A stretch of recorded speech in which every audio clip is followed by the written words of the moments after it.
केंद्र सरकार के दो बड़े फैसले हैं जिसके बाद अर्थव्यवस्था पटरी पर तेजी से वापसी कर सकती है।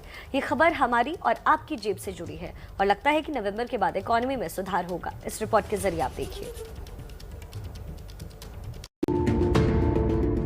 कोरोना के बाद अर्थव्यवस्था की रिकवरी को लेकर राज्यों के मुख्यमंत्रियों और वित्त मंत्रियों के साथ हुई बैठक में निर्मला सीतारमण ने दो बड़े फैसलों की जानकारी दी।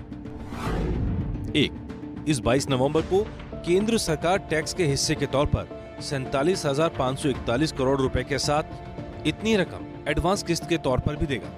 मतलब राज्यों को इस महीने कुल 95,082 करोड़ रुपए केंद्र से टैक्स के हिस्से के रूप में मिलेंगे। बैठक की दूसरी बड़ी बात ये रही, दिवाली से पहले केंद्र ने पेट्रोल के दाम में 5 रुपए और डीजल के दाम में 10 रुपए की जो एक्साइज ड्यूटी कम की है, उसका पूरा बोझ केंद्र ही उठाएगा। जीएसटी में ऑलरेडी है पेट्रोलियम प्रोडक्ट्स। जब तक जीएसटी काउंसिल उसका रेट तय नहीं करता तब तक वो लागू नहीं हो पाए। कुछ तो तय करने के बाद ही जीएसटी का इम्प्लीमेंटेशन लागू होगा। सिर्फ कानून में पेट्रोल को ले आए मगर बिना रेट कैसे इम्प्लीमेंट करेंगे। राज्यों पर न तो तेल की एक्साइज ड्यूटी कम होने का बोझ पड़ेगा और टैक्स के हिस्से के तौर पर दो किस्त एक साथ मिलेगी। अब समझिए केंद्र सरकार ने ये फैसला क्यों लिया।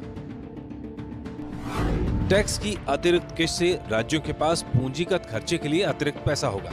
इस अतिरिक्त पैसे का इस्तेमाल राज्य ढांचागत आधार खड़ा करने में कर सकते हैं। मतलब राज्य इकोनॉमी को रफ्तार दे सकते हैं इस अतिरिक्त किस्त से। अब जानिए किस राज्य को कितने पैसे मिलेंगे।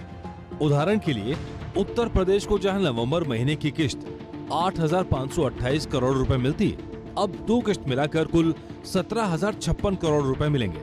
बंगाल को 3,576 करोड़ की जगह 7,152 करोड़ रुपए मिलेंगे, तो वहीं महाराष्ट्र को 3,003 करोड़ रुपए की जगह 6,006 करोड़ रुपए मिलेंगे। इसी तरह हर राज्य को मिलने वाला टैक्स इस 22 नवंबर को दोगुना मिलेगा।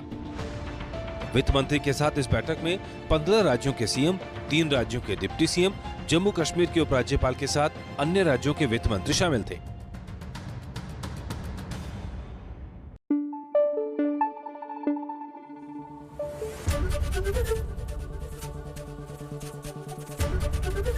एबीपी न्यूज आपको रखे आगे।